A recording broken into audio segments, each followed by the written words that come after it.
En virtud de la organización que estamos teniendo en el marco de esta virtualización forzada, los teóricos tienen una importancia bastante significativa, ¿no? Porque de alguna manera presentan de manera general la tradición teórica que después ustedes trabajan en los prácticos. Los teóricos abren lo que después ustedes trabajan con más detenimiento o más finamente, atado a algún texto o alguna actividad práctica en las clases prácticas. Dada la importancia que tienen los teóricos y viendo algo que podemos comentar con ustedes y que por ahí también nos pueden ayudar a entender qué está pasando, es que iniciamos los teóricos estos, ¿se acuerdan ustedes? Con una gran demanda porque no teníamos el caudal, digamos, suficiente de conectividad para que todos pudieran participar del teórico. Ahí tuvimos que pensar, nos dieron esta licencia Webex con la cual podemos trabajar con teóricos masivos, pero lo que estamos notando es una caída bastante importante de los teóricos, digamos. Y eso contrasta con la significación que tienen los teóricos en el proceso, digamos, de comprensión de los contenidos de la materia. Así que un poco eso y un poco también para ver el grado de aprendizaje de los contenidos que vamos desarrollando. Con Cristian estuvimos pensando en evaluar, hacer una evaluación por cada una de las unidades que vamos dando, seguro por esta que estamos en la unidad número 3 y seguramente la unidad número 4. Las últimas del programa, como ya nos acercamos a la entrega de un trabajo final, que en breve en los trabajos prácticos les van a comentar, probablemente en las unidades 5 y 6 no hagamos una evaluación. Pero sí, en este caso, queríamos evaluar nada, es una evaluación de tipo diagnóstica, ¿no? Para ver el grado de comprensión de los contenidos, pero también a nosotros nos ayuda a ver cómo siguen ustedes los teóricos, ¿no? Porque notamos una gran heterogeneidad. Hay poca gente que está en los teóricos, pero sí es cierto que los compañeros de los prácticos refieren a que muchos de ustedes lo movilizan en la resolución de los trabajos prácticos, los contenidos de los teóricos, ¿no? Eh, Como les decía, la evaluación en realidad vendría a jugar el rol de la presencialidad en el régimen de promoción, ¿sí? La idea es que la evaluación obligatoriamente tendrían que hacerla solamente aquellos que han optado por la promoción, ¿sí? Aquellos que no optaron por la promoción, que son alumnos regulares, pero de todas maneras quieren hacer la evaluación para tener un grado, digamos, de acercamiento al modo en que conocieron los contenidos que estuvimos trabajando, en la medida en que aprendieron algunos de esos contenidos, bueno, lo pueden hacer, ¿sí? Obligatorios para las personas que han elegido por la promoción. En ese contexto, la evaluación la haríamos el martes que viene, en dos horarios, en el horario de 10 a 12 y de 18 a 20. Pueden optar por cualquiera de los dos horarios para realizarlo. Sé que algunos han dicho que originariamente se habían anotado en el teórico de la mañana, pero que ahora encontraron trabajo y que lo estarían realizando de 18 a 20. No hay ningún problema con eso, ¿sí? Pueden haber estado inscriptos originariamente en el teórico de la tarde y darlo a la mañana, o al revés, haber estado inscritos en el teórico de la mañana y darlo a la tarde, ¿sí? La Lo evaluación, que no pueden es darla dos veces. Está bien. claro, Si hacen a la mañana, después no a la tarde. está, es verdad, es una cosa que no había previsto. Bueno, puede ser las ganas de ser evaluados, ¿no? Que tengan así subjetivamente. Bueno, la modalidad es que el día martes a las 10 de la mañana vamos a subir una tarea. En esa tarea le van a estar especificadas las dos preguntas que van a tener que responder. Una del teórico de Christian sobre interaccionismo simbólico y otra pregunta sobre endometodología. Preguntas muy sencillas, de un desarrollo mediano, no van a tener que estar escribiendo las 2 horas, ¿sí? Y la idea es que pueden escribir en la misma tarea, pueden escribirlo en un Word y subirlo como adjunto, como una actividad, o pueden incluso escribirlo a mano, sacarle una foto y poder subirlo también, ¿sí?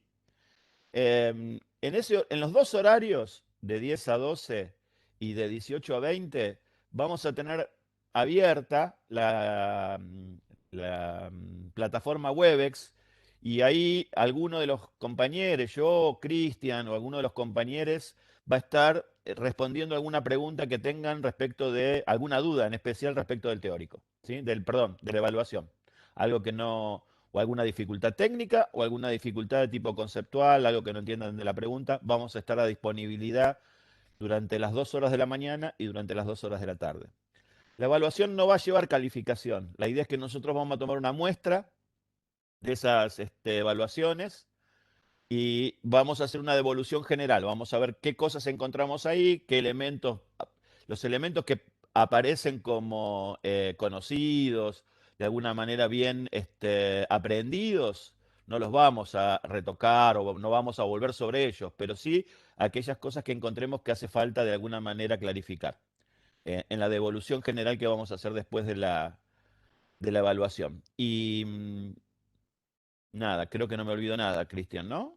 Eh, No, no, está bien. Son los dos horarios, se hace como si fuera símil presencialidad, los sacan directo del aula web de la materia, así que la parte de tarea, solo tienen que tener ustedes la disponibilidad de conectividad para descargar, digamos, la tarea, las preguntas y para subir las preguntas, ¿no? Recuerden que a las 2 horas cierra la presentación de las tareas, o sea, es el tope, como si fuese un parcial presencial que se terminó el horario. ¿Está bien? Eso tenganlo en cuenta y listo. ¿Qué vamos a evaluar? Preguntan ahí. Interaccionismo simbólico que tuvieron conmigo en la clase y etnometodología que tuvieron en la clase con Julio. Esos dos temas de teórico, o sea, en mi caso la bibliografía es el capítulo 1 de Bloomer, del libro Interaccionismo simbólico, sobre el cual vimos la clase, y bueno, tienen las clases también, ¿no? Obviamente, para, digo, para verlas, ¿no? Si es que no las vieron o las quieren ver de vuelta, tienen las clases y tienen el material bibliográfico. Bueno, y Julio sobre Garfinkel, el autor de etnometodología. Así que ese es el tema, solamente esta unidad 3. ahí Tengo dice, una pregunta. sí, Hola, buenas tardes. hola. Eh, Quería saber en qué pestaña de aulas web se va a subir, en bibliografía, en novedades, o sea, la tarea para hacerla, básicamente. A ver, ahí le vamos a preguntar a Jennifer, que es la compañera que se encarga un poco del diseño del aula web. Yo lo pondría en novedades, Sí, pero no sé sí, va a estar si habilitado en novedades en la parte inferior del cuadro de cronograma, donde solemos habilitar los foros. en la fecha del 31, digamos. Muchas gracias. Claro, el 31 de agosto, claro. Perfecto. Muchas gracias. Y No, de yo lo que le nada. sugeriría, ¿cómo prepararía la evaluación? Leería la solapa de la materia, leería la bibliografía y la acompañaría esa lectura con la clase que dio Cristian y con la clase que di yo. Esos son como los elementos, los materiales con los cuales deberían preparar esa evaluación.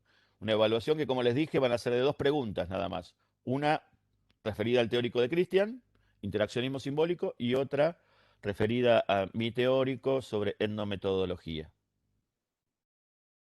Y las preguntas van a ser distintas a la mañana de la tarde, ¿no? Eso, un poco lo que habíamos pensado también. Dos preguntas a la mañana y dos preguntas distintas a la tarde. ¿Tienen alguna Sí, duda sobre los contenidos que trabajamos? ¿Alguna duda que la les Tengo idea, una digo, de duda este de, espacio es justamente que podamos, sobre interaccionismo y etnometodología, partiendo de las clases que ustedes ya tuvieron, que podamos ver problemas, temas, cuestiones que quieran preguntar ustedes. La idea de hoy es como una clase de repaso general, ¿no?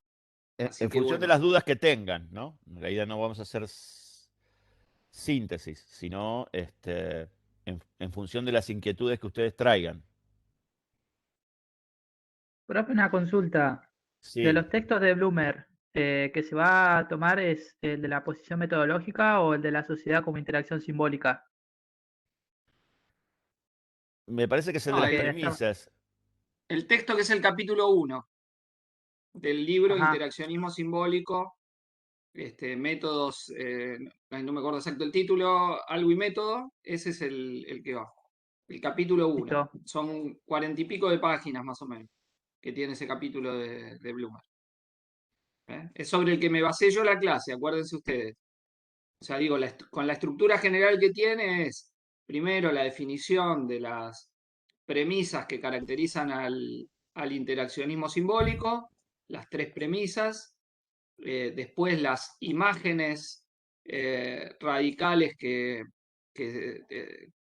tendría el interaccionismo simbólico de la sociedad, acuérdense que ahí las puntualizamos, que están en el texto, y posteriormente a esto, la discusión metodológica muy importante del texto de Bloomer, o sea, digo, no dejen de lado la parte final metodológica, porque es una parte muy interesante, muy importante, donde hace la crítica al formalismo de los esquemas de investigación que predominan en el ámbito académico, ¿no? Y a partir de eso está doble idea de los 2 momentos de la investigación que señala Bloomer, ¿no? Entonces, más o menos, acuérdense, es un esquema en 3 partes que tiene el texto de Bloomer, si quieren que lo esquematicemos un poco, ¿no? Primero las premisas, las imágenes sobre distintos aspectos de la sociedad que tiene, es decir, imágenes, creencias que están dentro de la teoría interaccionista, y finalmente el problema de la metodología de investigación, ¿no? Lo que él dice de cómo investigar, de cómo cada objeto nos va llevando a investigar, cómo no hay un método prefijado, que esa es la crítica que él dice, que a veces en la investigación universitaria se cree que siguiendo determinados pasos uno va a llegar a una buena investigación, y Bloomer dice que en realidad si la sociología es una ciencia empírica, las ciencias sociales son empíricas, trabajan sobre los hechos, tenemos que trabajar justamente enfrentando la resistencia que los hechos tienen a no dejarse atrapar por los conceptos, y justamente que el método no puede ser universal ni general, sino que el método va a depender de la naturaleza del objeto, ¿no? Y podríamos agregar, y de la relación que tengamos con ese objeto, ¿no? No es lo mismo si es un objeto que yo conozco, que tengo familiaridad, que si es un objeto con el que me tengo que familiarizar y aprender los códigos más elementales de cómo es la vida social en ese ámbito, ¿no? De cuando yo conozco esos códigos. La estrategia de investigación no puede ser la misma. Y esto creo que es muy interesante, y que si ustedes lo leen bien y lo reflexionan, les va a servir muchísimo, tanto si van a investigar como si van a tener una intervención profesional, ¿no? En un campo y ustedes tienen que encontrarse frente a un objeto que no les es familiar. Entonces digo, en Bloomer, acuerden que están en esos tres aspectos. Una consultita. Bien. Yo bajé el texto de Bloomer, pero me sale la letra tan chiquitita que tengo que leerla con lupa. No la puedo leer así. Ya no podemos hacer nada con eso. Ahí no tenemos cómo hacerlo. Si la pueden ver de la compu, se ve más o menos. Por lo que yo Sí, la revisé, se compu ve. sí se puede ver bien. No sé cómo adecuar para poderlo imprimir Ampliarlo. mejor. Mil disculpas, pero nuestras posibilidades dan hasta lo que podemos hacer. Hasta ahí. Claro. Está. Es porque el texto está como al revés, está como puesto en vertical en la hoja, o sea, si buscas, puedes tratar de imprimirlo en horizontal, tienes que buscar esa configuración. Es un quilombo igual. Bueno, son las dificultades de este momento, ¿no? Con ellas tenemos que lidiar todos, ustedes y nosotros. Ahí preguntaban por el texto de Garfinkel, y es el que señalaban en el chat, ¿no? Estudios de etnometodología, el capítulo seleccionado de ese texto.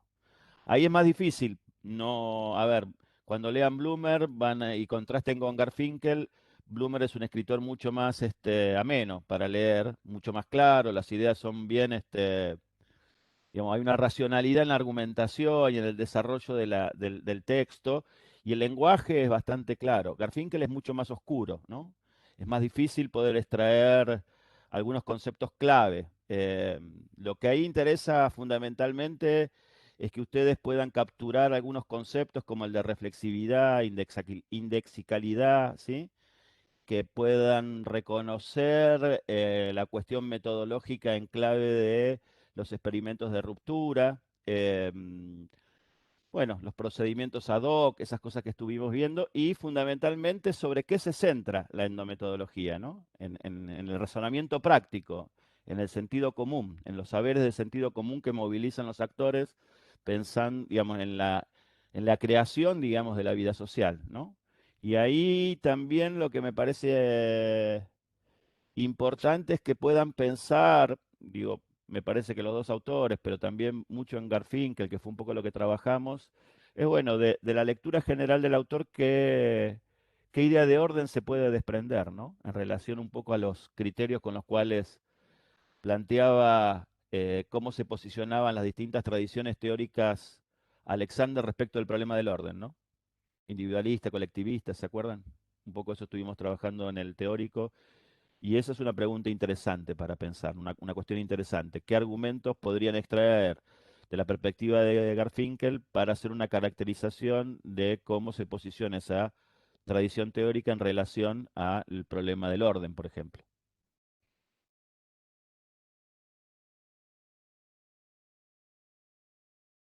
¿Alguna otra pregunta? ¿Alguna otra duda?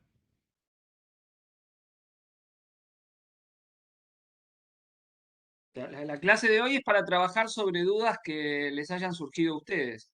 Entonces, sería importante si de cosas que se acuerdan que hemos trabajado en el teórico, o de la lectura de los textos, que bueno, sobre cualquiera de los dos temas nos interroguen y vamos contestando, ¿no? La idea es trabajar sobre eso más. Nosotros la clase ya la dimos, ya está grabada, o sea, no vamos a repetir una clase que está grabada. Sí podemos ampliar o tratar de aclarar determinados temas que les hayan quedado confusos, que no se entendieron bien, o interrogantes que les surgieron después y leyeron después los textos de la clase. Esa es un poco la idea de esta conversación hoy.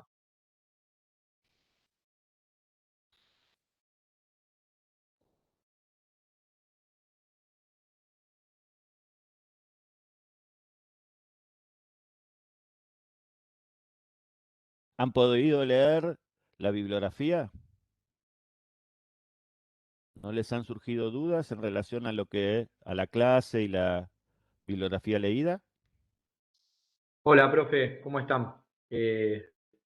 Acá participo. No, yo más que nada, por ejemplo, en mi caso personal, me conecté más que nada para tener un pantallazo general de cómo iba a ser el método de evaluación. La Bien, verdad que entre las vacaciones y este comienzo de cuatrimestre se me dificultó la lectura de Bloomer.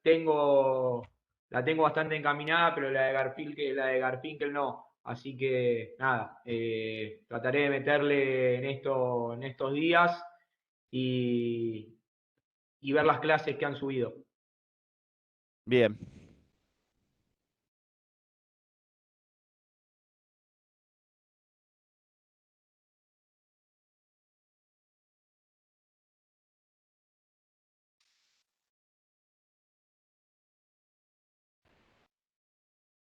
Me acuerdo de una experiencia que tuve, siempre la cuento, porque siempre estas situaciones me recuerdan a ello. Una vez estaba haciendo un posgrado en Flaxo y era filosofía política la materia. Y el profesor nos daba de una clase a otra una serie de materiales para leer.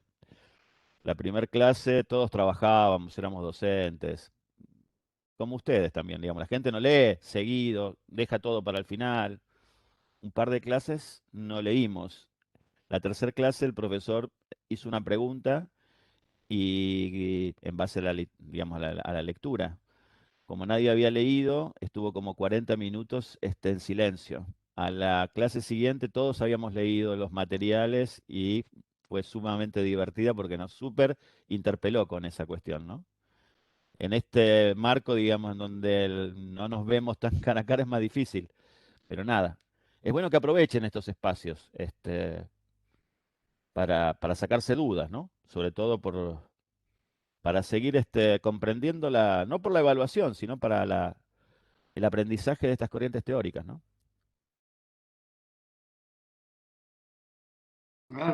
Digo, en la tónica de lo que había comentado hace un ratito Julio, yo creo que es interesante que ustedes cuando vamos viendo cada cuerpo teórico, piensen a partir de los presupuestos que tira Alexander en la primera en el primer texto que trabajamos, ¿no? En qué es la teoría. Entonces, que ustedes cuando leen los textos, ven lo que expone cada autor, piensen cuál es el presupuesto respecto de cómo se constituye el orden social y qué teoría de la acción hay en cada cuerpo de autores, ¿no?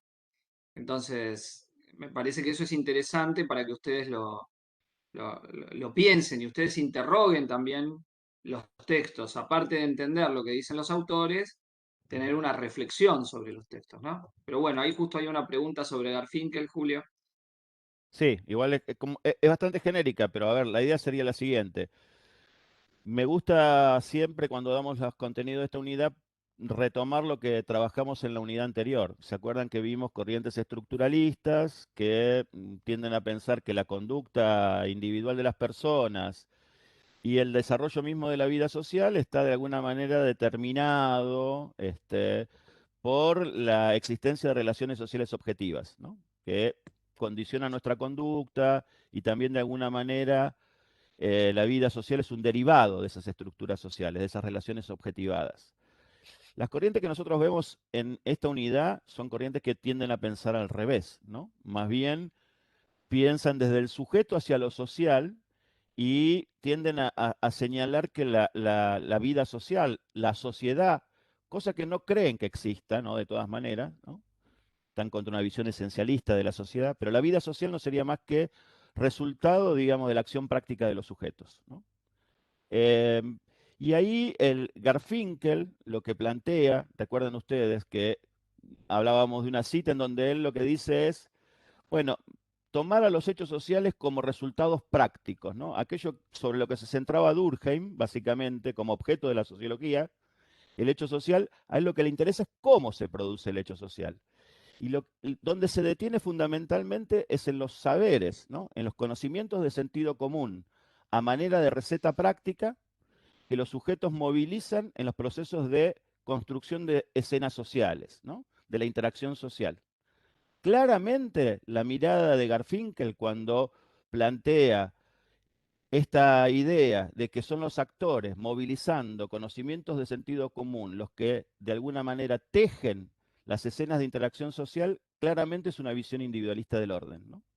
Si seguimos con la crítica que él realiza en esa, cuando se acuerdan ustedes cuando veíamos Parson, el acto unidad, ¿no? En el acto unidad, además de las cuestiones de los deseos, ¿no? La búsqueda de la evitación de privación o alcanzar algún grado de algún placer, digamos, con la acción, siempre decíamos que los objetivos de la acción y los medios estaban de alguna manera determinados en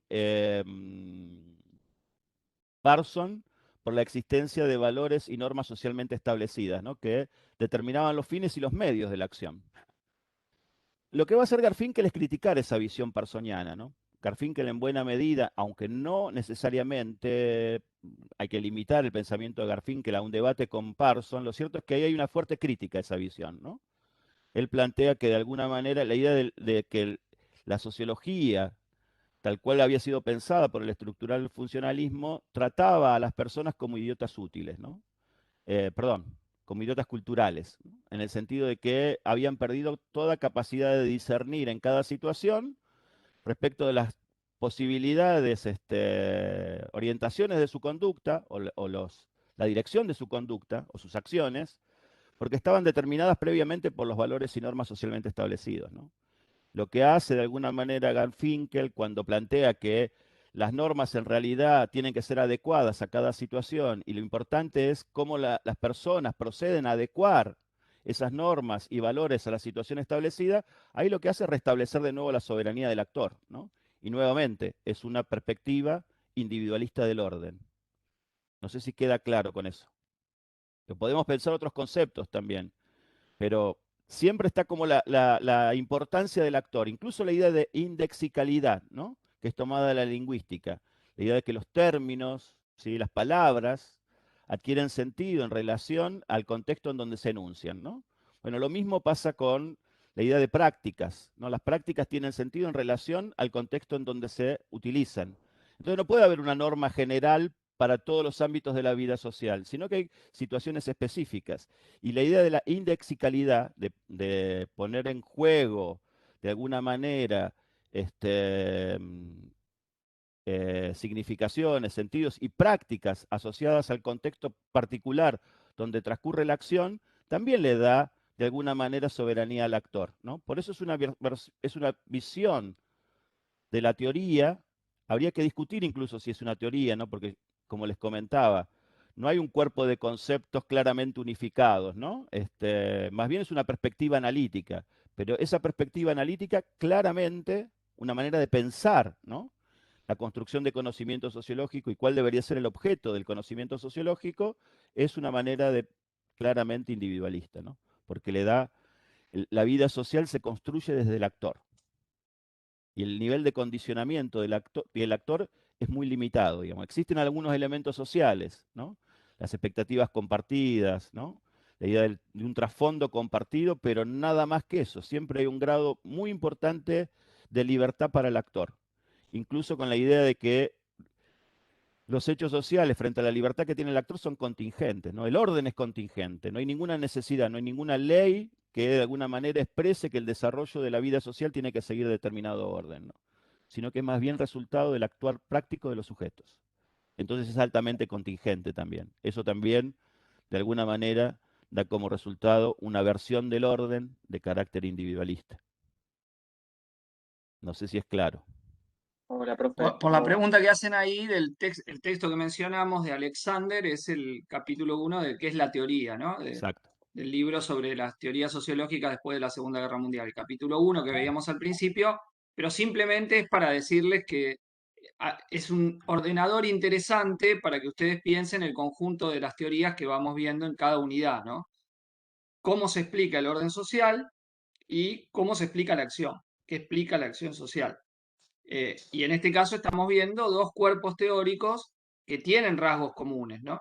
Que abrevan, digamos, en una misma tradición, que es la abierta por un autor en particular, que es George Herbert Mead, muy importante en la tradición de la sociología norteamericana y de la psicología social, vinculado al pragmatismo, y que va a ser muy influyente en ambos autores, tanto en Blumer como en Garfinkel, ¿no? Y recuerden ustedes que es Blumer el que nombra, digamos, a una parte de esta tradición alrededor del nombre de interaccionismo simbólico, en el año 1937, y que después este punto de vista del interaccionismo simbólico, según lo interpreta Blumer, ¿no? Hay autores que dicen que Blumer es una interpretación del interaccionismo, la codificación que hace, también tiene una característica que Julio mencionaba respecto de Garfinkel, que es la soberanía del actor, ¿no?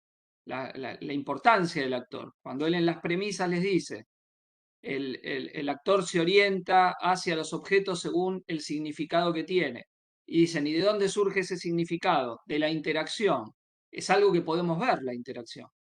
No es algo que está, estructuras que están detrás de la acción de los sujetos que tenemos que captar. No, surge de la interacción. Y a la vez dice, el actor tiene la capacidad de interpretar, manipular, mover, dar vuelta, reinterpretar, reutilizar esos significados en cada proceso de interacción, ¿no? Entonces hay una soberanía muy fuerte del actor frente a las determinaciones, ¿no?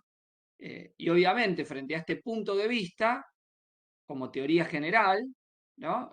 Recuerden ustedes que va a haber una crítica muy fuerte respecto de decir, no, che, pero esa supuesta libertad del actor no es tal.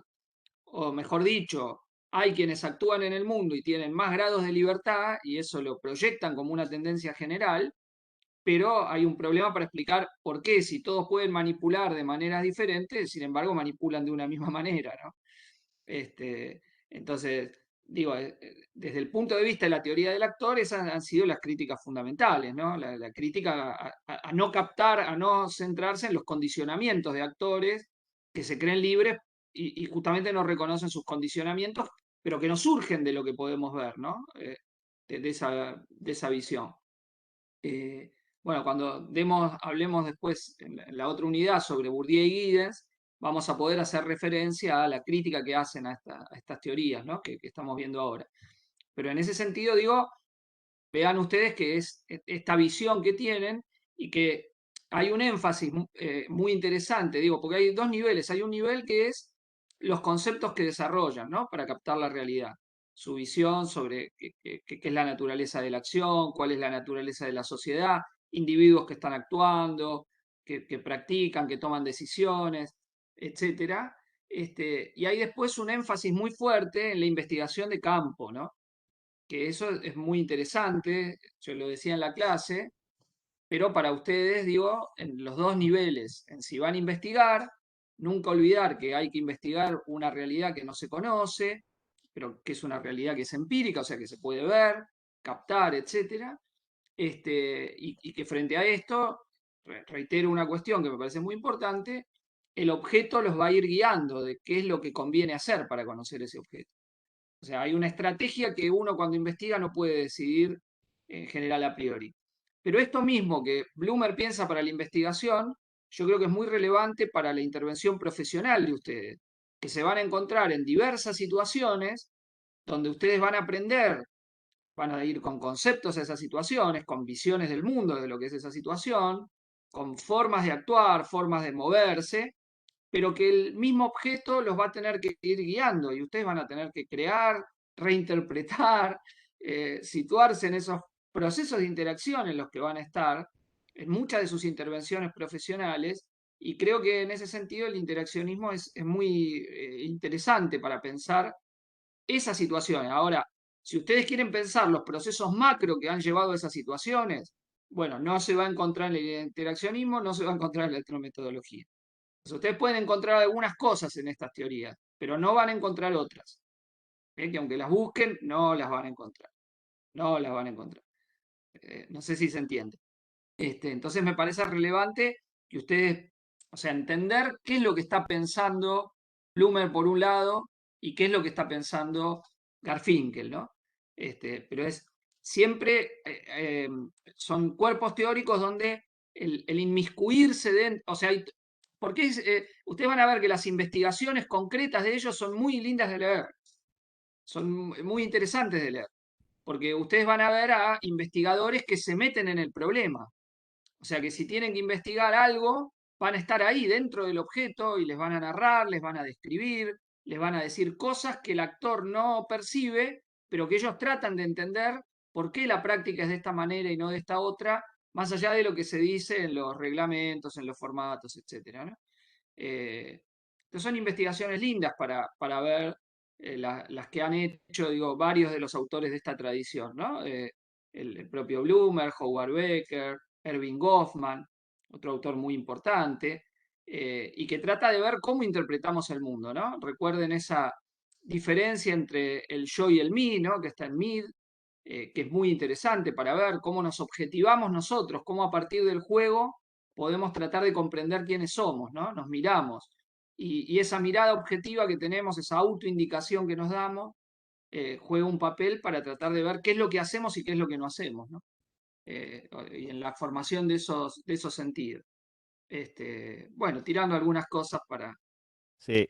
Por ahí lo que eh, conviene para siempre, a mí me parece, para poder clarificar un poco la singularidad de cada perspectiva teórica, de las corrientes subjetivistas, y dentro de las corrientes subjetivistas, el interaccionismo simbólico y la etnometodología, es comparar con otras teorías, ¿no? Porque ahí es donde uno puede claramente entender la especificidad o la importancia que tienen en el desarrollo, digamos, del campo de la teoría social. Miren, si uno mira, digamos, la propuesta de Althusser y de Parsons es, bueno, la vida social y la conducta individual en realidad remite a estructuras sociales objetivas, ¿no? Que no son visibles claramente, no se nos presentan claramente al análisis empírico, ¿no? Ambos, los dos, lo que proponen, digamos, es la centralidad de la teoría. Hay que develar las estructuras sociales que están más allá de lo visible. Para eso es muy importante digamos, el análisis teórico. La visión de estos autores, como se centran en la vida cotidiana, no hay y como la idea es que no hay estructuras sociales que estén de alguna manera fundando lo que es la vida social, sino que la vida social es el resultado de la actividad práctica de los sujetos, lo que hay que mirar de cómo se produce la sociedad es en la vida cotidiana, ¿no? Y ahí no requiere un andamiaje teórico para develar lo que está más allá de lo visible. Lo que tengo que capturar es lo visible, ¿no? Lo que puedo observar, lo que puedo mirar, ¿sí? Lo que puedo comprender. Y rescato esto lo que decía Cristian, ¿no? Tanto la etnometodología como el interaccionismo simbólico, además de haber producido muchas interesantes investigaciones empíricas sobre una serie de fenómenos o de cuestiones muy interesantes para el trabajo social, como se centran en la vida diaria, digamos, también son muy interesantes para el trabajo social, porque ahí es donde van a intervenir ustedes, ¿no? En la vida cotidiana es un ámbito muy importante en términos de intervención, ¿no? Y digo, bueno, y ahí aparecen donde tienen significación todas estas perspectivas teóricas, tanto los marcos conceptuales como las perspectivas metodológicas, ¿sí? Pero no olvidando nunca lo que plantea Cristian, ¿no? Estas perspectivas teóricas tienen una dificultad. Algo que inclusive podríamos ir adelantando, ¿no? Cuando vean Bourdieu con Cristian van a ver que él no cuestiona que el agente produzca la vida social, ¿no? Pero esa producción se da en un marco determinado. Y no todos los actores tienen, según el campo de que estemos hablando, después vamos a ver el concepto de campo en Bourdieu, pero el poder desigual, digamos, que tienen los actores dentro de un campo de actuación social determinado, también determina las potencialidades de actuación, ¿no? Y de acción de los sujetos. No todos tienen la misma capacidad de actuación porque no tienen los mismos recursos de poder, ¿no? Eso es un poco a lo que son ciegas estas perspectivas teóricas, ¿no? A la idea de, digo, al poder y a la desigualdad en términos de distribución del poder y de los recursos en una sociedad, ¿no? Sí, así digo, porque las dos cosas están. Por un lado, destacar la creatividad que tiene el sujeto en su vida cotidiana de producir novedades, interpretaciones, creaciones, su desenvoltura, etcétera, y eso poderlo captar, dar formas nuevas, modificar lo existente, etcétera. Pero a la vez, no está el problema de la coerción, ¿no? No está el problema de la dominación, no está el problema del poder en estos cuerpos teóricos, y eso es evidente que nos surge como una debilidad, ¿no? Y a la vez no está la mirada macro que nos va a explicar por qué ese sujeto está en ese ámbito, ¿no? O sea, siempre hay que tratar de ver qué es lo que le podemos sacar a este cuerpo teórico. Entonces, a ustedes en una intervención particular les va a poder ayudar mucho a ponerse en los pies de aquel que está interactuando con ustedes, ¿no? Y entender, tratar de mirar, entender por qué es esta práctica y no otra la que se hace, ¿no? Esas son preguntas que se pueden hacer. Este, cómo qué tipo de actor es, cómo se mueve este actor, qué significan las cosas para este actor. Esas son preguntas que ustedes se van a hacer. Incluso, ¿qué significo yo como trabajador social para esta persona que se relaciona conmigo? Es decir, ¿yo significo algo que es una ayuda o algo que lo ve como algo negativo? Alguien que es un apriete más del Estado, ¿no? O alguien que le viene a solucionar problemas. ¿Qué soy? Bueno, no te vas a relacionar igual según cuál sea la respuesta que te dé respecto de cómo esa persona te ve a vos, ¿no? Y eso lo dice Bloomer, uno está condicionado por lo que cree que el otro va a hacer y opina de uno. Y entonces, tener eso a uno le da un sentido de realidad muy importante, ¿no? Muy importante. Ahora, a la vez, es no tener, si uno se queda en el interaccionismo simbólico, pierde que por ahí situaciones muy difíciles que viven las personas no tienen un ámbito de resolución en esa interacción cara a cara que se va a producir, sino que lo tienen en otro ámbito, en políticas más generales, sujetos colectivos, etcétera, etcétera. Más allá de que tengan sus expresiones en esas situaciones individuales de la vida cotidiana, ¿no? Entonces, digo, esas dos cosas es muy importante tenerla en cuenta con estos cuerpos teóricos, ¿no? Para ver en qué los puedo aprovechar a fondo y viendo, bueno, pero hay cosas que no me van a contestar estos cuerpos teóricos, que tengo que ir a otra teoría para tratar de explicarlo, ¿no? Y bueno, y creo que ese es un diálogo interesante para que ustedes vayan pensando las distintas teorías que vamos viendo, ¿no? Que son las herramientas con las que ustedes se enfrentan a la realidad, ya sea para conceptualizarla, para producir investigaciones, conocimientos sobre esa realidad, o para la intervención profesional que tengan sobre esa realidad. Hola, profe, tengo una duda. En relación al término de indexicalidad, si no hay un punto de encuentro entre ambas teorías en relación a que ambas plantean como que están condicionadas por el contexto, y cuál sería la diferencia de que no esté contemplada en ambas corrientes, en ambos cuerpos. No sé si se entendió. Sí, a ver, la indexicalidad es un concepto que usa Garfinkel, que como les dije lo toma de la Sí. lingüística, ¿no? Hay una serie de influencias en el pensamiento de Garfinkel, entre ellas están un poco los desarrollos teóricos de la lingüística. La idea de la lingüística es que las palabras tienen sentido en función del marco en el que se enuncian, ¿no? Llueve, creo que hay un ejemplo, no sé si en el texto de Garfinkel o en uno referido a su producción teórica, que plantean el ejemplo de la palabra llueve, ¿no? Llueve no es lo mismo para alguien que es un productor rural y que no va a tener la misma significación ni el mismo sentido, ni va a generar el mismo tipo de acción en función de si es un agricultor que lleva varios meses de sequía, si es alguien que vive a la vera del río, digamos, y el río está bastante crecido, si es alguien que tiene que salir o alguien que está en su casa, por ejemplo, ¿no? Esa es la idea. Quien toma la noción de indexicalidad es básicamente Garfinkel. Pero para pensar las prácticas también tienen sentido al interior de ciertas unidades de sentido, digamos, hay un contexto que le confiere sentido a la acción, ¿no? Esa es la idea. La acción, para poder comprenderla, tengo que remitirla al contexto en donde se desarrolla. A eso es lo que le da sentido, de alguna manera, ¿no? Y ahí también, digamos, lo que remite es como les decía anteriormente, ¿no? No hay unas normas y valores que digamos, se nos imponen desde el exterior y de manera universal, ¿no? Hay que ver circunstancia a circunstancia, situación a situación, y en cada situación, de alguna manera, lo que hacen los actores, Garfinkel no niega que haya valores y normas socialmente establecidas. Lo que dice es que en realidad las normas y los valores no llegan a poder definir concretamente situaciones en la vida práctica, ¿no? Que uno no puede resolverlas solamente remitiendo a los valores, sino que de alguna manera esos valores hay que actualizarlos en la situación concreta. Y ahí está de nuevamente la potencia del actor. ¿Cómo interpreta la norma frente a una situación concreta? O un valor frente a una situación concreta, ¿no?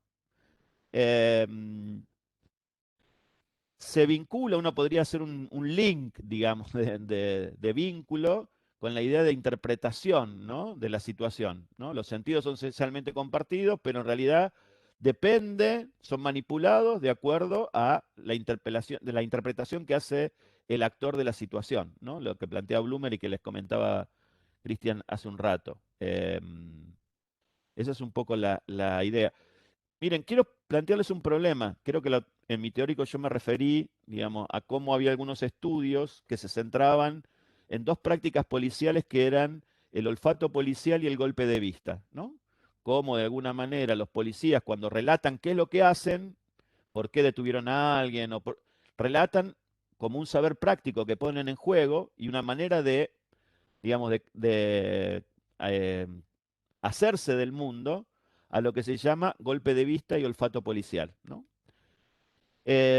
Habíamos dicho que, digo, podría ser incluso interesante un problema de intervención, ¿no?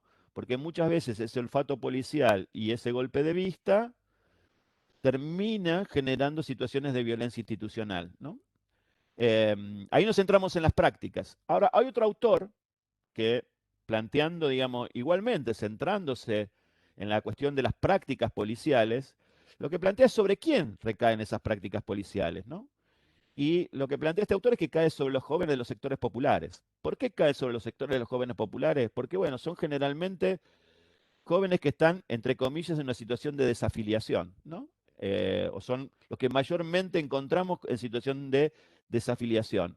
Eso los vuelve, digamos, encuentran un terreno natural para desarrollar su vida diaria en la calle. El autor habla de anomia, ¿no? Bueno, son estos grupos sociales los que generalmente sufren eh, de entrar en la arena policial y son los que sufren este tipo de prácticas, ¿no? del olfato policial y el golpe de vista, porque también esas prácticas policiales centradas en estas dos cuestiones, también digamos, se le adosan los estigmas sociales generales, pero los jóvenes de los sectores populares, entre comillas, sometidos a estas situaciones de desafiliación, son más vulnerables porque encuentran generalmente su ámbito de desarrollo en la calle, y la calle es donde desarrolla su actividad principal la policía. ¿Se entiende lo que quiero decir con eso?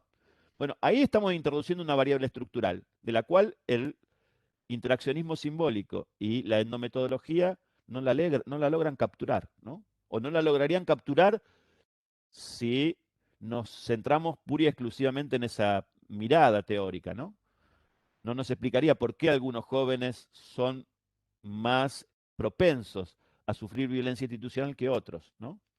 Primero porque las prácticas policiales reproducen las estigmatizaciones ya establecidas, pero aparte porque hay una situación estructural que hace más vulnerable a los jóvenes de algunos sectores, de algunos barrios, que a los jóvenes de las clases medias, ¿no? Por ejemplo.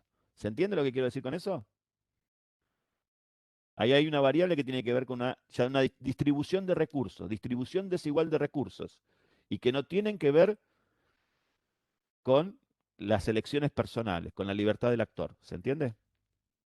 ¿Tiene que ver con esto de los esquemas de normalización? Claro, son esquemas de normalización. Las prácticas son... Esa sería la variable estructural No, implícita, por así la, decirlo. la variable estructural en lo que yo estaba diciendo recién es la existencia de desigualdad social, ¿no? Que hace que algunos jóvenes Mm. estén en situación de lo que ese autor llama desafiliación o anomia por momentos, ¿no? Es decir, están en la calle, no tienen trabajo, no hay nada que los estructure, que les ordene la vida, tienen la vida desordenada, ¿sí?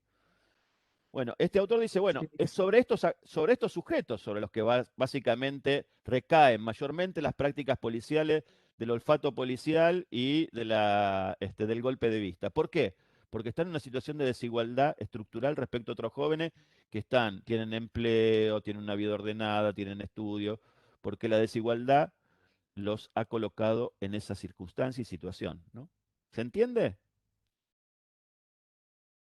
Bien. Sí, sí, pero La variable Después estructural digo, es en desigualdad. el estudio de situaciones concretas, estos dos cuerpos de autores son más creativos que su propio límite teórico, ¿no? Sí, Que hay que decirlo también.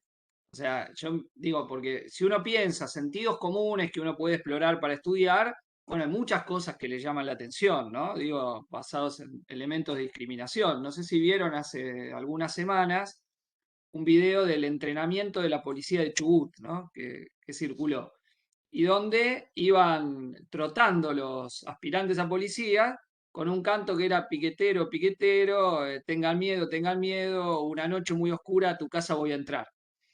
A tu casa en la villa voy a entrar. ¿No? Y ese es el entrenamiento oficial de la policía. Digo, de Chubut, por el suministro de seguridad, etcétera. Entonces, bueno, supongo me chocó, creo que a mucha gente le chocó de la misma manera, pero uno dice, ¿cómo puede constituirse un sentido común donde vos formás el enemigo alrededor del desocupado que está reclamando un plan, ¿no? O los tweets de los jóvenes rugbyers, ya que no eran tan jóvenes, ¿no? Donde la discriminación era todo, ¿no? Era toda la discriminación que a ustedes se les ocurra, estaban todas en cada tweet, donde más allá de cada uno individualmente, expresa una forma de socialización donde esos son términos que se usan cotidianamente para hablar del otro, la otra, con la que la gente se relaciona, ¿no? Entonces, ¿cómo se va eso constituyendo y en qué situación de la práctica vital, ¿no? ¿Qué significan? Acuérdense ustedes que cuando Blumer dice los objetos significan algo, no se refiere solo a cosas, sino también a personas, ¿no? A individuos, sujetos físicos que pueden ser personas y también conceptos y también situaciones. ¿Cómo uno puede decir el significado de otra persona puede ser tan denigrante, ¿no? La denigración permanente. Entonces, este sería un tema para, incluso con herramientas de la investigación del interaccionismo para pensar prácticas y situaciones, ¿no? ¿Cómo puedo pensar al otro que tengo al lado de esa manera, tan despectivamente, ¿qué constituye eso, ¿no? ¿Qué socialización cotidiana va haciendo que yo me refiera de esa manera y que considere que lo hago público y que eso es no pasa nada, que está lo más bien. Digo porque en situaciones de ese tipo, un autor de la tradición del interaccionismo como Howard Becker va a trabajar una concepción novedosa de la idea de desviación, ¿no? A cómo en un grupo social consideramos que alguien está desviado y qué hace frente a esa situación. Y esta idea de que es el grupo mismo el que constituye en su interacción a quién va a considerar desviado o desviada, ¿no? Que yo puedo infringir una norma y aquella otra persona la infringe también, pero nos consideran desviado a alguno de los dos, no a los dos, ¿no? Depende quién lo haga. Y que eso no se puede entender si no es mirando la interacción. Bueno, son ideas interesantes para pensar cómo se desarrolla la vida cotidiana, cómo se produce y se reproduce, ¿no? En esas observaciones. Pero digo, mirar esas situaciones es cuando se vuelve problemática una situación, pues si una situación no es problemática, no la vas a mirar. Ahora, ¿cuándo tendés a mirarla? Cuando se te vuelve un problema. Se te vuelve un problema cuando vas de afuera, ¿no? Cuando miro algo que yo no hago cotidianamente y me resulta, che, a ver qué pasa ahí, o cuando hay algo que lo vivo y me hace ruido por algo, ¿no? Entonces ahí se transforma en un problema que yo tengo que tratar de explicar. ¿Por qué se ve el mundo de esta manera? ¿O cómo puede ser, no? Que se ve así y no pase nada, ¿no? Cómo se constituye la denigración del otro, de la otra, todos los días, en el lenguaje cotidiano, ¿no? Eh, una cosa más, ahí en la investigación que estaba señalando Christian referida a Becker, también la posibilidad, digamos, de etiquetar a un grupo como desviado depende del poder, ¿no? Ahí introduce el poder Becker, ¿sí? Pero pensando en esto que decía Christian también, ¿no? A veces sus investigaciones empíricas introducen elementos que en la perspectiva teórica a veces no queda tan explicitado, digamos, ¿no? Es más rico el análisis que la propuesta teórica en todo caso. Ve más determinaciones. Claro. Esto Alexander dice que estas corrientes tienen siempre ese problema, que cuando van a investigar o dicen el azar o tienen que introducir algo que no está en la teoría, una explicación que no está en la teoría, ¿no? Y frecuentemente es el poder, la desigualdad, son elementos que entran porque se topan con eso cuando están viendo la realidad, ¿no? Y aunque en su cuerpo teórico no está incorporada esta explicación, bueno, tienen que meterla por algún lado, ¿no?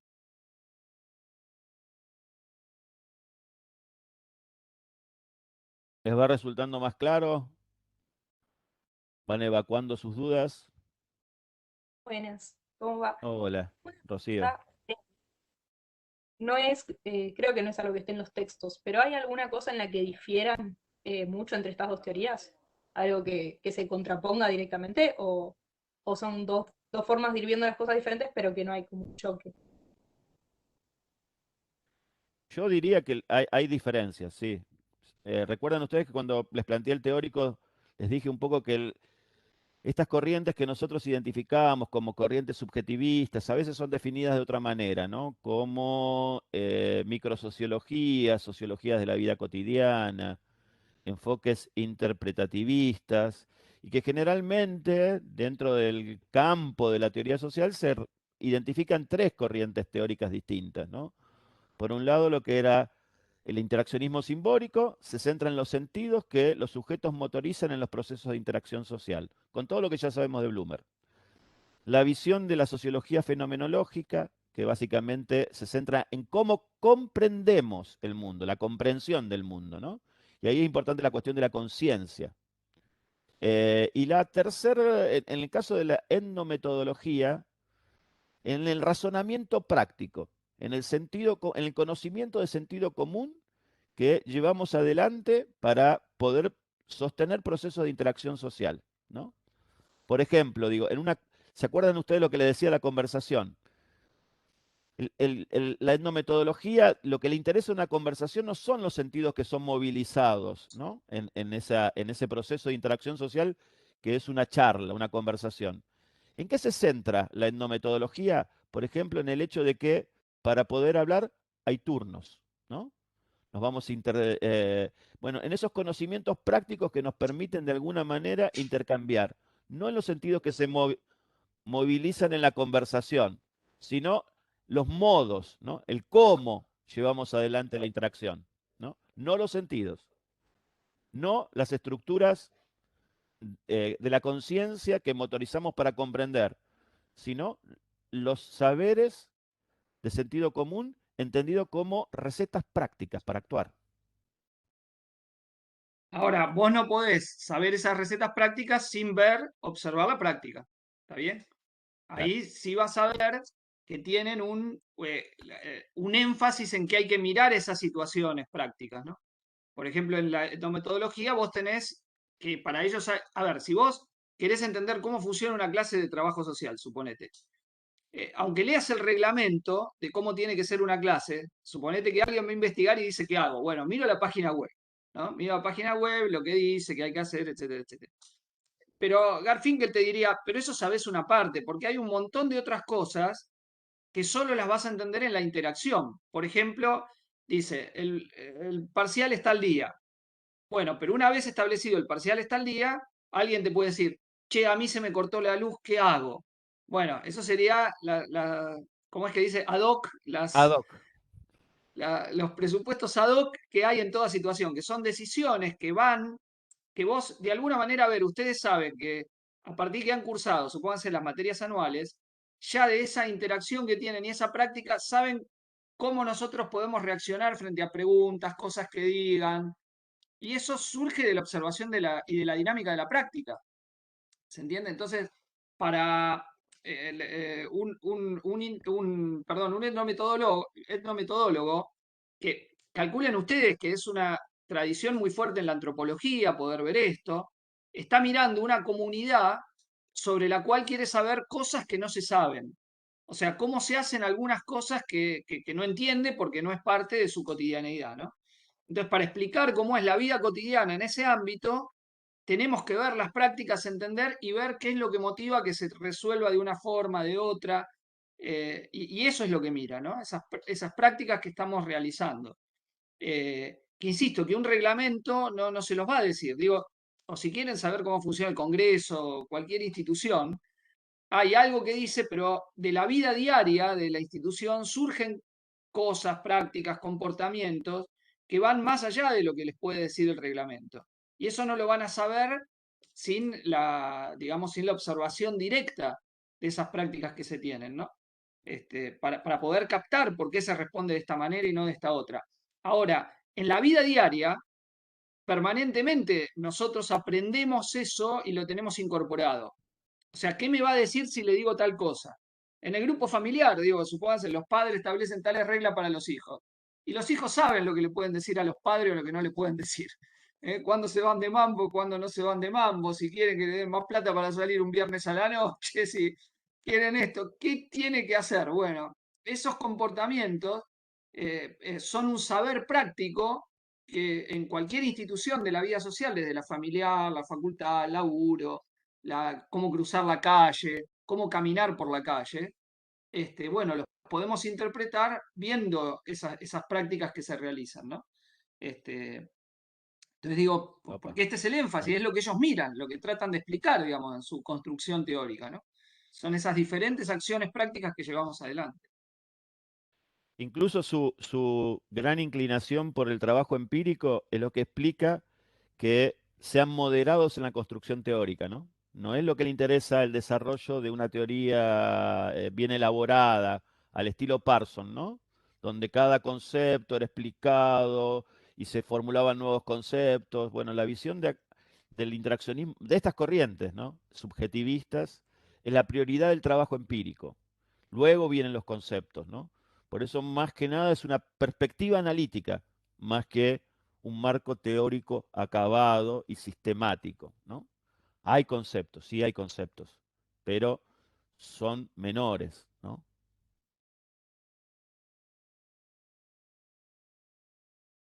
Hola, profe.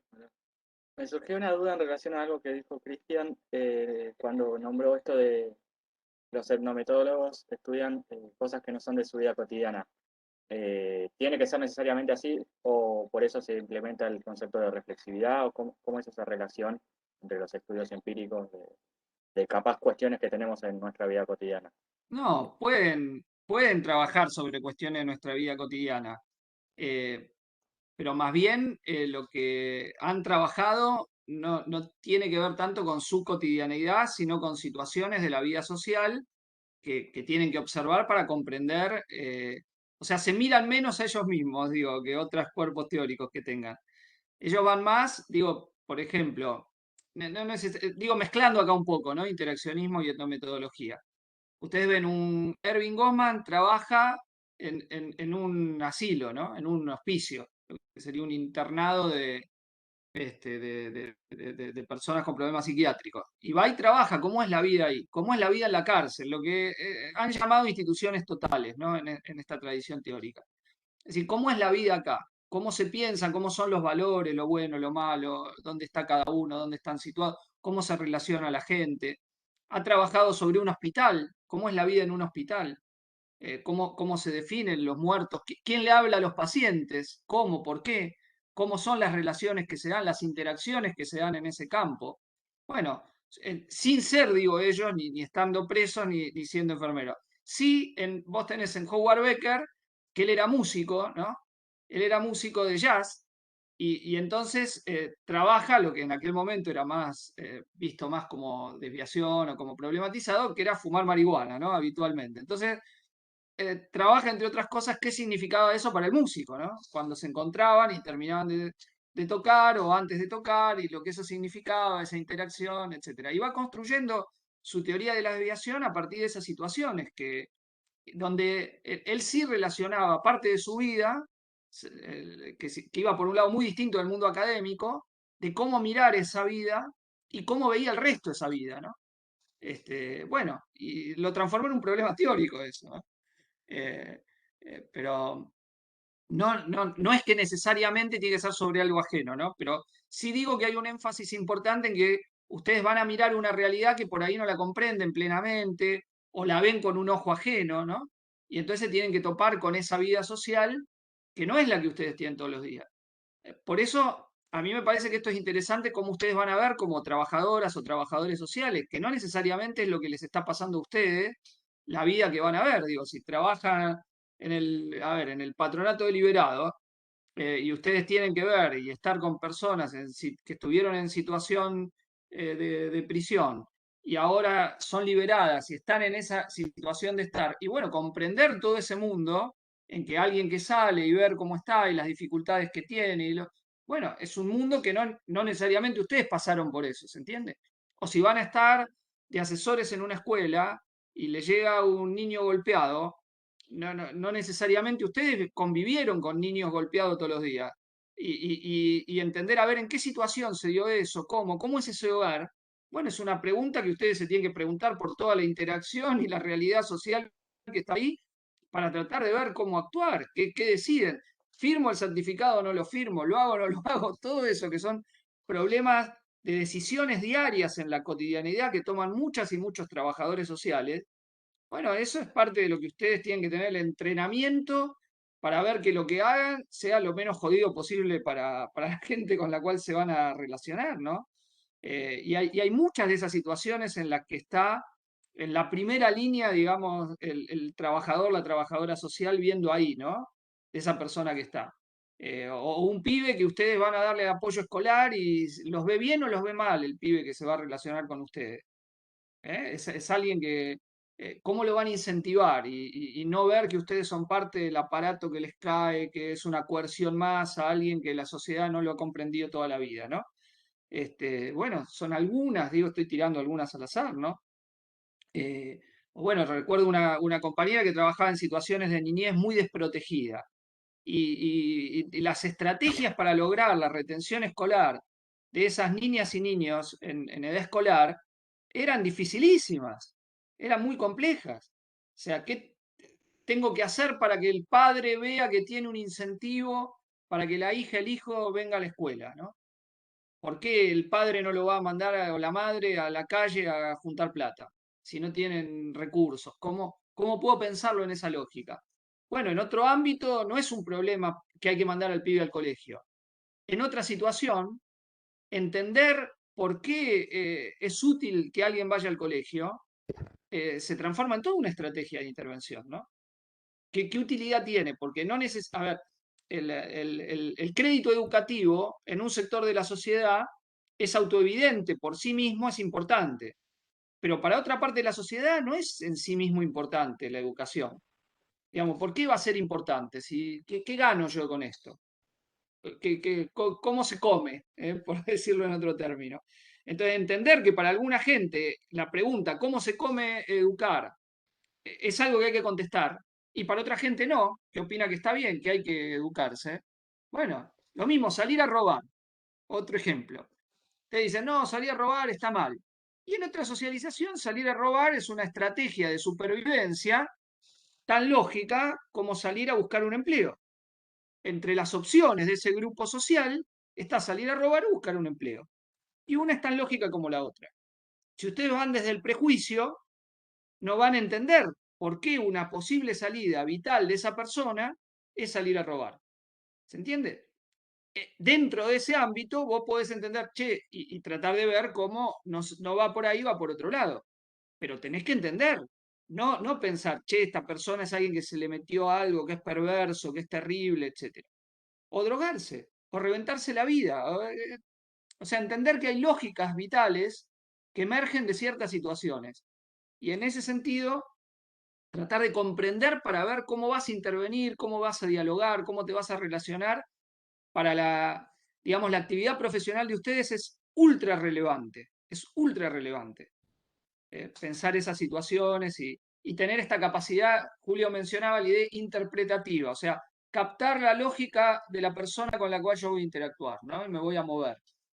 Entender sus lógicas, ¿no? Eso es muy profundo, muy importante.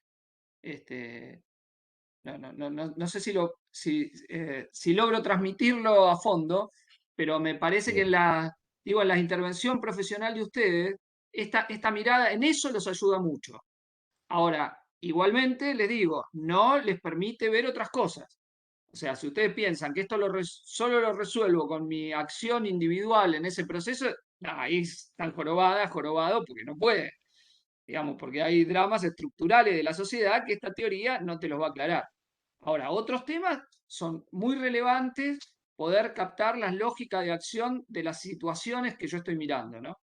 Y que por ahí voy con prejuicio, inevitablemente voy con prejuicio, si no comparto esa vida, ¿no? Si no comparto esa misma situación de interacción. Bueno. Quería hacer una diferencia por ahí entre la etnografía y la propuesta de la metodológica de la etnometodología. Son muy similares, pero hay una pequeña distinción que me parece a mí que es muy interesante para ver un poco cuál es la propuesta analítica de Garfinkel, ¿no? La etnografía lo que propone es que para conocer los mundos sociales, de alguna manera tenemos, en los diversos mundos sociales, ¿no? Tenemos que sumergirnos en ellos, ¿no? Hacer una inmersión en esos mundos sociales. Aquel que quiera conocer ese mundo social tiene que participar en él, ¿sí? La visión de la etnometodología también va al mundo social, ¿no? La propuesta pero la intención es que esa actitud natural con la que va a ver de alguna manera el etnógrafo sea dislocada por el experimento de ruptura, ¿no? Porque lo que le interesa a Garfinkel es ver cuáles son los conocimientos de sentido común que se ponen para normalizar aquella escena social que ha sido dislocada con la experiencia de ruptura, con el experimento de ruptura. ¿Se entiende? ¿No? Ahí hay como una diferencia interesante porque digamos, partiendo del presupuesto de la etnografía, ¿no? Bueno, para conocer los diversos mundos sociales, las diversas, esto que planteaba Christian, ¿no? Los diversos universos de sentido que hay en todo caso, tengo que poder de alguna manera sumergirme en ellos, ¿no? Hacer una ¿Se inmersión acuerdan en eso. los experimentos que cuenta ahí que hace Garfinkel, ¿no? Claro, son excelentes. Me acuerdo siempre de una cosa que hicieron, que hubo en la facultad, de una cátedra de trabajo social, que justamente para romper con la idea del sentido común, le pidió a un actor que en una clase irrumpiera desnudo. Y lo que se centró un poco la clase fue, bueno, ¿qué había pasado con él? Digamos, hubo un escándalo, ¿no? Obviamente. Después se, se comentó de qué se trataba y lo que prestaban atención era justamente a esos esquemas de normalización. Cómo eso que había pasado se intentaba reconducir la clase a partir de esa situación de ruptura, ¿no? Y qué movilizaban cada uno de los actores, el profe, los estudiantes, ¿no? Para poder volver a reconducir la escena hacia la normalidad. ¿Qué conocimiento de sentido común motorizaban? Eso es un experimento de ruptura. No sé si tenían claro lo que estaban haciendo o si lo hacían con esa claridad. Yo me acuerdo cuando me enteré de esta idea de desnaturalizar, rápidamente lo pude asimilar a esta idea de propuesta metodológica de Garfinkel de los experimentos de ruptura, ¿no? De dislocar la cotidianeidad justamente para ver cómo se reconduce la cotidianeidad y qué saberes, qué recetas prácticas ponen en juego los agentes para volver a la normalidad. Sí, acuérdense que ellos hablan de experimentos que se hacen en las casas, ¿no? Que van Claro, los estudiantes y está la familia comiendo y entonces le empieza a hacer lío, a contestar cosas. Y entonces, cómo después registran esas situaciones hogareñas, cada uno, como, que es tan importante la situación como cómo se hace el registro de la situación, ¿no? exacto. O entrevistas de trabajo, ¿no? Que también, de admisión a becas, que hacían fraguadas, ¿no? Respecto de quién y cómo se contestaba frente a eso. Bueno, esto lo podríamos hacer, supónganse en una clase que decimos, bueno, ahora todos tienen cero. Ah, no, todos tienen cero, pero es un experimento. Entonces, ¿cómo actúa? ¿Qué pasa si se hace eso, no? O en un concurso, no sé, o en un parcial. ¿Qué pasaría si, ¿no? ¿Qué pasaría frente a eso que disloca, que no es lo que pasa? Entonces, esa situación inesperada, ¿qué respuestas darían lugar, ¿no? Y entonces analizar las distintas respuestas, por qué son, bueno, son algunas de experimentaciones que se pueden hacer. Hay una serie que está en los canales de streaming, Mindhunter, no sé si la vieron, Excelente, que buenísima. justamente que entra al FBI y el novio el protagonista es novio de una chica que estudia sociología durante una parte de la serie y que hacen experimentos de interaccionismo simbólico. No sé si recuerdan que están ahí, que la novia le explica las categorías de urgen antes, dice ahora, y van a una fiesta que apagan todo. Bueno, es parte de las experimentaciones reales, está tomado de la realidad de lo que hacían en la Universidad de Chicago, que es por donde está la serie. No, no es una película, sino una serie que se llama Mindhunter. Mindhunter, que trabajan sobre asesinos seriales, son digamos, investigadores de asesinos seriales, ¿no? Que trabajan. Es una muy Este, buena serie para comprender cuestiones de metodología de la investigación, ¿no? Porque incluso ahí es interesante hasta cómo surge una categoría, porque hasta el momento en que ese grupo comienza a investigar, que son un grupo de investigadores del FBI al que se le suman equipos técnicos, no estaba la categoría de asesino serial, ¿no? Sino después de revisar, de analizar, de investigar, de trabajar con los propios actores, ¿no? Con los propios asesinos seriales, es que construyen la categoría, ¿no? De asesino serial y esa categoría empieza a organizar la investigación sobre algunos asesinatos, ¿no? Que en teoría pareciera, según la serie, que permiten ser resueltos por este avance en la metodología de la investigación de estos casos, ¿no? Pero que se alumbra justamente la categoría de asesino serial, ¿no? ¿Más preguntas? ¿No están mejor en las clases así? ¿No es mejor?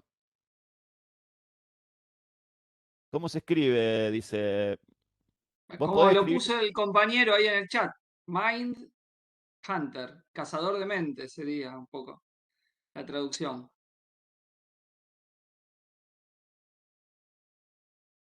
Además es divertida, pero aparte de lo que dice Julio, Incluso cuestiones de lo que está género, bueno ¿no? es, De es que diversidad sexual. no, el tiempo que tienen de noviazgo con la estudiante de sociología, que está cursando cuando hacen experimentos de interaccionismo, ¿no?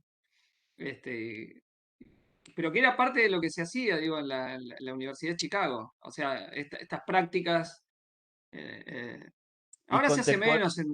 sí, contemporáneas de esta, porque la serie debe estar ambientada en los años 70, ¿no? Sí, 60, Fitz, 70, sí. sí, porque está el hijo de Sam también entre los que entrevistan, entonces debe ser mediados de los 70. Es un periodo de cierto auge de estas corrientes teóricas que estábamos viendo, ¿no? Estamos en el Claro, momento de frente a mayor la crisis discusión. del funcionalismo que vuelve de nuevo la tradición subjetivista o por lo menos tiene, o sea, en Estados Unidos estaba muy dividido cada departamento universitario, cada universidad de sociología, qué vertiente tenía, ¿no? La Universidad de Chicago identificada con esta tradición, Columbia y Harvard identificadas con el estructural funcionalismo, ¿no? Entonces, había mucho de esto que tenía que ver, mucho más presente que en otras tradiciones, esto, qué universidades en Estados Unidos desarrollaban una perspectiva teórico-metodológica, ¿no? Así que eso estaba, se puede ver ahí en la serie.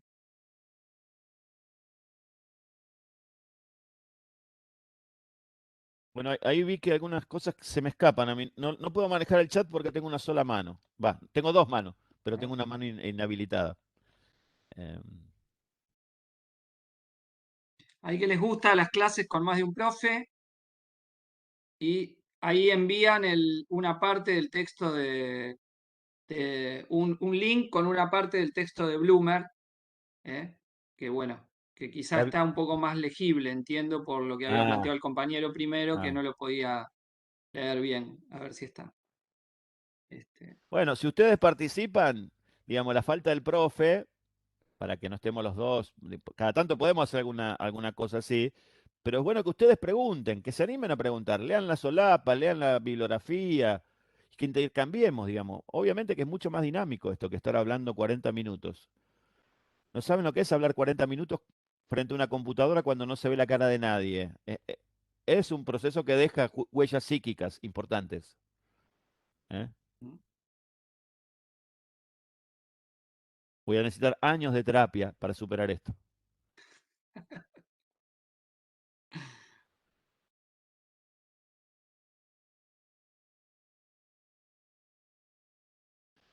Bueno, no sé si tienen más preguntas. Acá te prendimos la cámara, Julio. Sí, sí, veo la cámara. No, no saben la tranquilidad que trae porque vos al menos te dirigís a alguien, fijás la vista en alguien para hablar y vas viendo la reacción de la cara de la persona. Tras la dificultad que hay, que a veces hay como un delay entre lo que uno dice y la recepción, digo, si a eso le sumamos que a veces estoy hablando a cuadraditos en que no veo a nadie, es un problema y deja huellas psíquicas, le digo de verdad. Nada, una broma. No sé, va. Cuando nos digan que tengo que volver a la presencialidad con Julio, vamos a decir que tenemos fobia a la presencialidad y seguimos. Así Sí, ya. sí, alguna vez hay que debatir sobre esto, ¿no? Porque creo que tiene potencialidades y tiene limitaciones, pero bueno, este, si veremos de hacer encuentros así, por ahí para antes de las evaluaciones podríamos hacer un encuentro de esta naturaleza, donde poder fijar conceptos, poder aclarar dudas y hacerlo más dinámico. Pero la idea es que vean igual los teóricos, no se vayan después digamos, en términos de economía, me voy al último teórico, ¿no? Este, bueno, no sé si tienen más preguntas.